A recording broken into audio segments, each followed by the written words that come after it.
Warahmatullahi wabarakatuh. Waalaikumsalam warahmatullahi wabarakatuh. Alhamdulillahilladzi wa kafa wa salatu wassalamu ala sayyidina wa nabiyyina Muhammadin nabil mustafa wa ala alihi wa sahbihi ahli sidqi wal wafa amma ba'd. Selamat malam semuanya. Di sini saya akan menjelaskan materi tentang hijama. Ada yang tahu tentang hijama? Hijama adalah berbekam. Cuma bahasanya Nabi itu hijama. Ya, di sini kita akan menggali, memakai kajian hadis maudhu'i. Maudhu'i itu adalah kajian hadis yang bertemakan sama. Jadi ibaratnya hadis maudhu'i itu bahasa Indonesianya adalah kajian hadis tematik. Mencampurkan antara faktor bukan aspek-aspek yang lain, misalnya aspek fikih, aspek kebahasaan dan lain-lain. Karena materi kita itu tentang hadis maudhu'i yang berkaitan tentang sains, yaitu hijama. Langsung saja. Pertama kita akan mengupas dari sabda Nabi yang diriwayatkan di dalam Al-Jami'ul Musnad As-Shahih. Hadisnya itu berbunyi, langsung saja saya baca matanya ya. Sami'tu Rasulullah sallallahu alaihi wasallam. Ini mana aja saya urupkan. Urupkan hidup. Tapi itunya enggak. Lah, sip.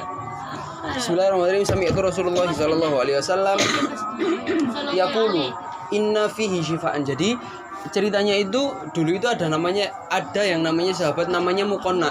Muqonna itu beliau sakit, terus dijenguk sama Rasulullah. Ini singkat cerita aja. Terus Rasulullah itu bersabda, kamu nggak akan sembuh sebelum berbekam. Jadi bekam itu sudah ada dari zaman dahulu, tapi baru diketahui fungsi-fungsinya, manfaat-manfaatnya yang sangat besar di zaman sekarang. Ini syarah hadisnya itu ada hadis lain ya, nggak usah saya baca, maksudnya ini kan hadisnya ada banyak, langsung saja saya jelaskan syarahnya jadi satu. Jadi Rasulullah itu dulu pernah bersabda, sesungguhnya di dalam kesembuhan itu ada 3. Salah satunya itu dengan berbekam. Kesembuhan itu ada kesembuhan itu bisa dilakukan dengan 3 cara. Salah satunya dengan bekam. Tapi Rasulullah itu tidak membatasi kesembuhan itu dengan cara berbekam dan lain-lain itu saja. Tapi beliau itu hanya menyebutkan pokok-pokok dari penyembuhan.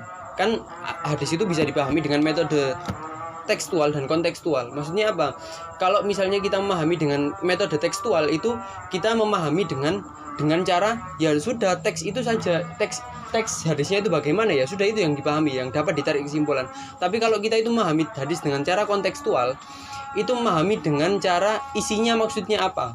Jadinya kita itu mengkaji dan dicari apa itu ilatul hukminya. Tahu ilatul hukmi? Biasanya dijelaskan langsung belum. Ilatul hukmi itu adalah pokok dari hukumnya. Jadi misalnya ada hadis yang membahas tentang misal isbal. Tahu isbal? Isbal yang celananya cingkrang. Nabi kan dulu kan melarang orang-orang itu isbal. Karena apa? Karena menunjukkan kesombongannya. Tapi Nabi itu nggak disebutkan apa namanya? Maksudnya cuma melarang akan isbal. Jadi kalau kita pahami hadis itu dengan cara kontekstual, bisa dipahami bahwa Nabi itu bukan melarang dengan isbalnya, tetapi melarang kesombongannya. Nah, itu memahami hadis dengan cara kontekstual. Tapi kalau memahami hadis dengan cara tekstual, ya sudah dicari teksnya apa, ya sudah itu nggak usah diterjemahkan lagi, nggak usah ditafsir, nggak usah diterjemahkan, nggak usah dialihkan ke bahasa lain. Misalnya Nabi itu bersabda makanlah dengan tangan kanan yang dimaksud apa? Ya sudah tangan ini, nggak usah dipahami lagi dengan cara kontekstual, nggak usah dipahami dengan cara tangan kanan itu maksudnya kekuasaan, ya enggak. Nabi makan dengan tangan kanan, ya tangan kanan maksudnya tangan ini gitu. Nah, bekam ini adalah suatu hal yang sebenarnya mirip dengan fasdu. Tahu fasdu? Fasdu itu sebenarnya bukan. Kalau fasdu itu lebih ke totok ini. Jarum itu konsepnya fasdu itu kalau nggak salah. Nanti mungkin teman-teman bisa mencari lagi ya. Fasdu itu dia itu memutus pembuluh darah dengan cara memasukkan benang jarum ke pembuluh-pembuluh ini. Nah, itu fasdu itu sebenarnya bahasa Arab al-fasd. Nah, itu hampir sama dengan bekam. Cuma kalau dibahas di sini, bekam itu lebih cocok di iklim tropis. Kalau fasdu itu lebih cocok di sebaliknya. Alasannya apa kurang tahu. Pokoknya yang saya dapatkan itu seperti itu, begitu ya. Nah, bekam ini banyak manfaatnya. bekam itu dibagi menjadi dua, yaitu bekam basah dan bekam kering. Tahu bedanya bekam basah dan bekam kering? Kalau bekam basah itu dia itu mengambil darah. Jadi darah-darah yang kotor yang berada di dalam punggung ini, apa namanya?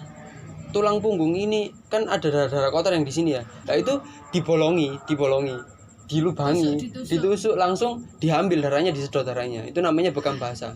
Dan itu langsung apa namanya? Langsung mengambil darahnya, nggak usah lewat-lewat mana, langsung diambil dari situ. Tapi kalau bekam kering itu cuma nggak diambil darahnya, cuma disedot. Pakai gelas. Iya. Nggak usah di apa namanya? Nggak usah ditusuk-tusuk, nggak usah disilet-silet. Langsung lah ada apa namanya? Manfaat dari bekam basah. Manfaat bekam basah itu antara lain membersihkan darah dari racun-racun dan sisa-sisa makanan yang lainnya. Ya, seperti kita tahu soalnya bekam basah itu langsung mengambil darahnya. Selanjutnya adalah bagi wanita dapat membantu mengobati gangguan rahim dan berhentinya haid. Jadi kalau kita itu sering berbekam itu insya Allah begitu, pokoknya begitulah. Ya, lanjut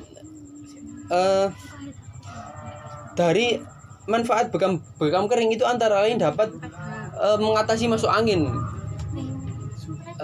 Di antaranya mengatasi masuk angin karena ini kan ada pori-pori ya di dalam punggung ini kan ada pori-pori ya. Soalnya kan ada yang bilang kalau Quran itu bahaya. Karena apa? Karena pas kita ngerok itu pori-porinya itu buka.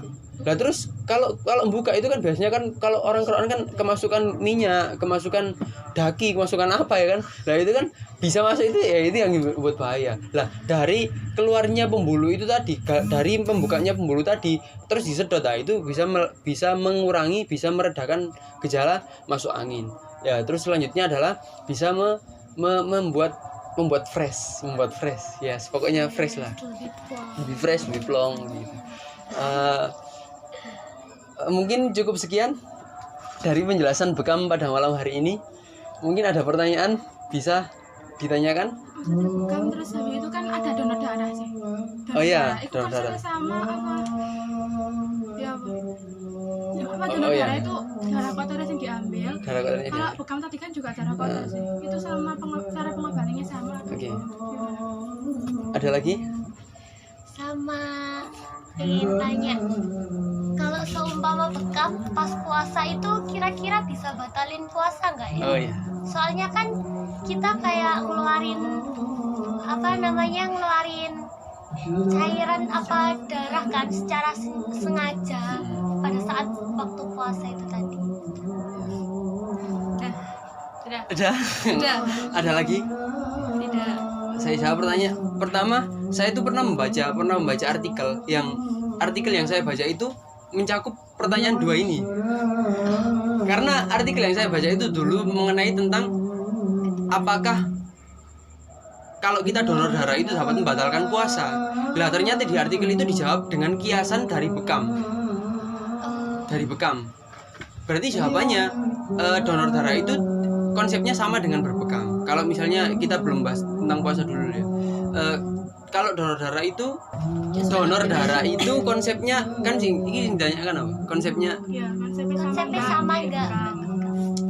Kalau konsep mengambil darahnya itu pasti sama, tapi kalau tujuannya itu jelas berbeda. Karena donor darah itu adalah kita menyumbangkan darah bersih kita. Ya pastinya darah yang untuk digunakan orang lain, berarti darah yang masih bermanfaat, bukan darah kotor. Konsepnya sama mengambil darah, tapi tujuannya berbeda. Kalau bekam ini darah kotor yang diambil.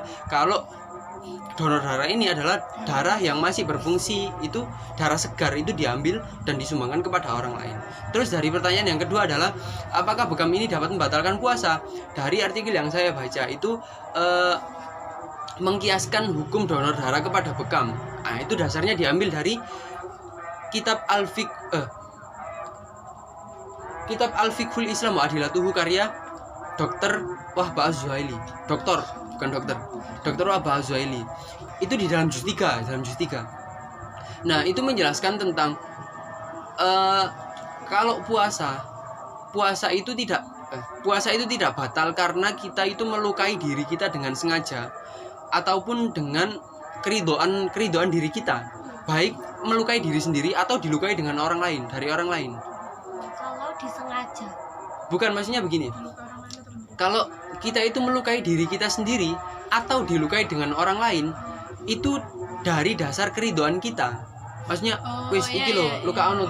Nah, itu tidak membatalkan puasa. Karena apa ya? Karena kesengajaan kita. Tapi kalau dibahas di aspek lain, keharamannya bagaimana? Ya kalau tidak ada gunanya, ya itu jelas haram. Tapi kalau ada gunanya seperti berbekam atau suntik atau donor darah dan lain-lain, itu tentu saja enggak haram. Karena apa ya? Enggak haram. Lah, berarti dari kutipan Syekh Wahbah Az-Zuhaili ini dapat ditarik kesimpulan bahwa bekam dan donor darah itu tidak membatalkan puasa, karena pertama melukai diri sendiri tetapi dengan ada hajat. Yang kedua dengan keridhaan diri kita sendiri. Terus ada lagi kalau dari sisi medisnya, kenapa sebenarnya itu ada pendapat yang mengatakan bahwa kalau kita puasa itu kemasukan air dari telinga atau dari mata itu nggak batal. Tapi mungkin ada perbedaan pendapat, tapi ada berpendapat yang mengatakan kemasukan air dari telinga dan dari mata itu tidak batal. Karena apa? Karena tidak satu jalur. Nggak ada hubungannya telinga dengan jalur pernafasan atau jalur makanan. Tidak ada hubungannya antara mata dengan jalur pernafasan dan jalur makanan. Lah sekarang pertanyaannya, mata dan telinga saja nggak ada jalurnya, apalagi kulit. Nah, maka dari itu, dari dua pendapat ini bisa menjawab pertanyaan yang pertama, yaitu donor darah itu sebenarnya konsepnya sama dengan berbekam, akan tetapi tujuannya berbeda. Yang kedua adalah, apakah bekam ini membatalkan puasa? Jawabannya adalah tidak. Karena pendapat yang pertama diambil dari Syekh Wahbah Az-Zuhaili, yang kedua adalah bahwasannya kulit itu tidak ada hubungannya dengan jalur pernafasan dan cukup. Ya Allah a'lam bishawab. Terima kasih. Kurang lebihnya dari saya mohon maaf. Wassalamualaikum warahmatullahi wabarakatuh. Waalaikumsalam warahmatullahi wabarakatuh.